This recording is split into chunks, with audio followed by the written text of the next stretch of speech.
नमो भगवते वासुदेवाय। प्रिय भक्तजनों, आज आषाढ़ मास के कृष्ण पक्ष की योगिनी एकादशी है। योगिनी एकादशी के दिन व्रत करने से अथवा कथा पढ़ने और सुनने मात्र से श्री विष्णु भगवान की असीम कृपा प्राप्त होती है।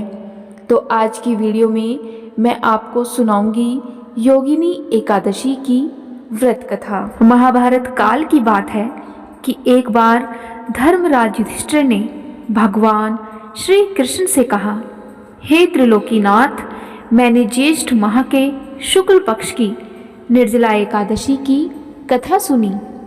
अब आप कृपा करके आषाढ़ माह के कृष्ण पक्ष की एकादशी की कथा सुनाइए। इस एकादशी का क्या नाम है तथा इस एकादशी का महात्म्य क्या है, सो अब मुझे विस्तार पूर्वक बताएं। श्री कृष्ण ने कहा, हे पांडुपुत्र, आषाढ़ माह के कृष्ण पक्ष की एकादशी का नाम योगिनी एकादशी है। इसका व्रत करने से सभी प्रकार के पाप नष्ट हो जाते हैं। यह व्रत इस लोक में भोग और परलोक में मुक्ति देने वाला है। हे धर्मराज, यह एकादशी तीनों लोकों में प्रसिद्ध है। इसके व्रत से सभी पाप नष्ट हो जाते हैं। अतः तुम्हें मैं पुराणों में कही गई एक कथा सुनाता हूँ, ध्यान पूर्वक श्रवण करो। कुबेर नाम का एक राजा अलकापुरी नाम की नगरी में राज्य करता था। वह परम शिव भक्त था। उनका हेममाली नामक एक यक्ष सेवक था, जो पूजा के लिए उनके लिए फूल लाया करता था। हेममाली की विशालाक्षी नाम की अति सुंदर स्त्री थी। एक दिन वह मानसरोवर से पुष्प लेकर आया, किंतु कामासक्त होने के कारण पुष्पों को रखकर अपनी स्त्री के साथ रमण करने लगा। इस भोग विलास में उसे दोपहर हो गई। हेममाली की राह देखते देखते जब राजा कुबेर को दोपहर हो गई, तो उसने क्रोधपूर्वक अपने सेवकों को आज्ञा दी कि तुम लोग जाकर पता लगाओ कि हेममाली अभी तक पुष्प लेकर क्यों नहीं आया। जब सेवकों ने उसका पता लगा लिया तो राजा के पास जाकर बताया कि हे राजन, वह हेममाली अपनी स्त्री के साथ रमण कर रहा है। इस बात को सुनकर राजा कुबेर ने हेममाली को बुलाने की आज्ञा दी। राजा के डर से कांपता हुआ हेममाली राजा के सामने उपस्थित हुआ। उसे देखकर कुबेर को अत्यंत क्रोध आया और उसके होठ फड़फड़ाने लगे। राजा ने कहा, अरे अधर्म, तूने मेरे परम पूजनीय देवों के भी देव भगवान शिव जी का अपमान किया है। अतः मैं तुझे श्राप देता हूँ कि तू स्त्री के वियोग में तड़पे और मृत्यु लोक में जाकर कोढ़ी का जीवन व्यतीत करे। कुबेर के श्राप से वह तत्क्षण स्वर्ग से पृथ्वी पर आ गिरा और कोढ़ी हो गया। उसकी स्त्री भी उससे बिछड़ गई। मृत्युलोक में आकर उसने अनेक भयंकर कष्ट भोगे, किंतु शिव की कृपा से उसकी बुद्धि मलिन न हुई और उसे पूर्व जन्म की भी सुध रही। अनेक कष्टों को भोगता हुआ तथा अपने पूर्व जन्म के कुकर्मों को याद करता हुआ वह हिमालय पर्वत की तरफ चल पड़ा। चलते चलते वह मार्कंडेय ऋषि के आश्रम में जा पहुंचा।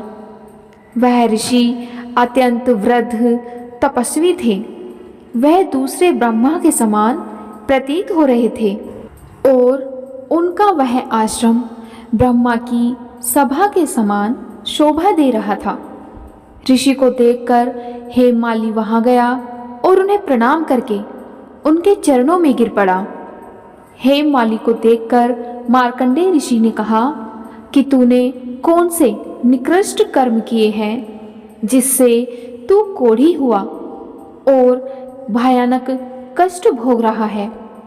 महर्षि की बात सुनकर हेममाली बोला, हे मुनिश्रेष्ठ, मैं राजा कुबेर का अनुचर था। मेरा नाम हे माली है, मैं प्रतिदिन मानसरोवर से फूल लाकर शिव पूजा के समय कुबेर को दिया करता था। एक दिन पत्नी सहवास के सुख में फंस जाने के कारण मुझे समय का ज्ञान ही नहीं रहा और दोपहर तक पुष्प नहीं पहुंचा सका।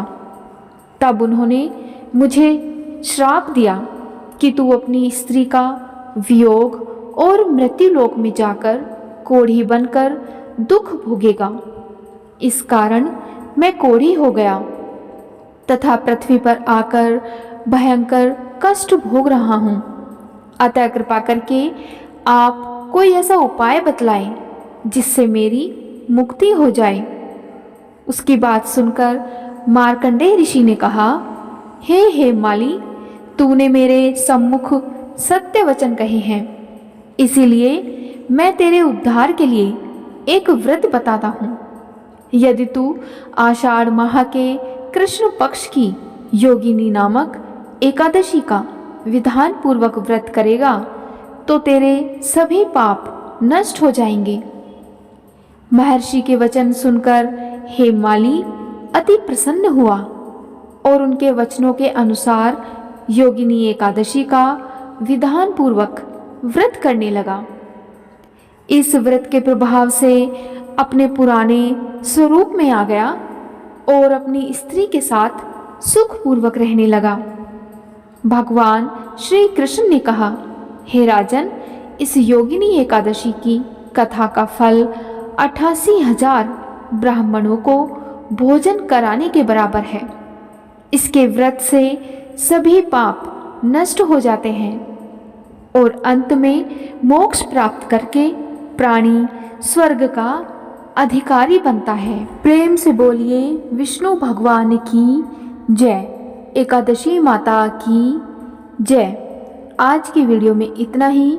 उम्मीद है आपको आज की वीडियो ज़रूर पसंद आई होगी।